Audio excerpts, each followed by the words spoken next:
আচ্ছা, আপনি বলুন যে আপনার কি কি সমস্যা হচ্ছে। সমস্যা হচ্ছে কিছুদিন পর পর দুই পাশে ব্যথা, এপাশেও ওপাশেও প্রচুর ব্যথা হয়। তো ব্যথার মেডিসিন খেয়ে খেয়ে দেখা যায় যে ব্যথাটা কমায়। তো আবার দেখা যায় যে 2 সপ্তাহ 3 সপ্তাহ পর পর আবার ব্যথা শুরু হয়। মানে ওষুধ খাওয়া বন্ধ করলে কিছুদিন পরে আবার ব্যথা শুরু হয়ে যায়। আর হচ্ছে মাড়িটা এখানে ফুলে যায়, খেতে পারি না, উঠে থাকে। আচ্ছা, আপনি তো একটা এক্সরে নিয়ে আসছেন। হ্যাঁ, তো এক্সরে আমি দেখেছি যে আপনার দাঁতটা উঠে গেছে অলমোস্ট, বা হচ্ছে যে মাড়ি দিয়ে ঢেকে আছে। তো দেখি কি করবো।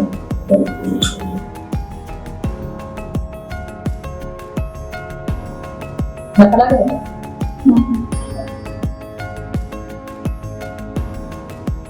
লাগে না?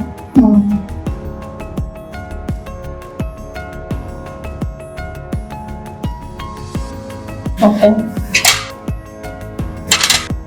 আপনার শুধু মাড়ি দুটা কেটে দিলেই ব্যথাটা কমে যাবে। এইমাত্র আমি যে পেশেন্টকে দেখছি, উনি আসলে আত্মঘাতের সমস্যায় করছে। আত্মঘাত কি? আত্মঘাত হচ্ছে আপনার দিকে পরিবেশনের মধ্যে মাড়ির শেষের দিকে 4টে দাঁত ওঠে, উপরে দুটো নিচে দুটো। একে আমরা আক্কেল দাঁত বলি। এই আক্কেল দাঁত ওঠার সময় সাধারণত বেশিরভাগ পেশেন্টেরই অনেক ব্যথা হয়, কারণ আক্কেল দাঁত ওঠার জন্য যে জায়গা দরকার সেই জায়গা পায় না।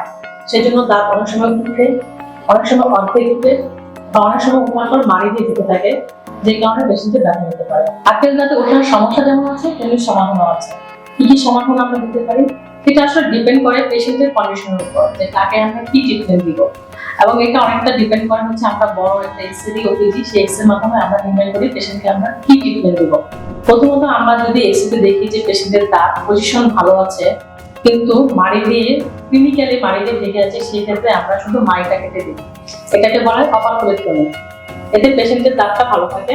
আর যদি দাঁত অর্ধেক উঠে বা পাশের দাঁতকে আক্রান্ত করছে, তাহলে আসলে ওই পাশের দাঁতে ক্যাভিটি হওয়ার সম্ভাবনা থাকে। সেই ক্ষেত্রে আমরা আসলে ডিসিশন নেই দাঁতটা এক্সট্রাকশন করবো বা ফেলে দিই। এছাড়া অনেক সময় দাঁত ঘুমিয়ে থাকে, যেটাকে বলে মাড়ির নিচে ভিতরে একদম পুরো দাঁতের সঙ্গে লেগে নেই, বাট শেষ হয়ে যাচ্ছে, তার পজিশন অনুসারে সে কোনো সমস্যা করছে না। সেই ক্ষেত্রে আসলে আমরা পেশেন্টের কন্ডিশনের উপর ডিপেন্ড করে, যে পেশেন্ট যদি সমস্যা ফিল করে আমরা ফিল, সমস্যা ফিল না করলে আমরা পেশেন্টকে বলছি সমস্যা না হলে ফেলা প্রবলেম নেই।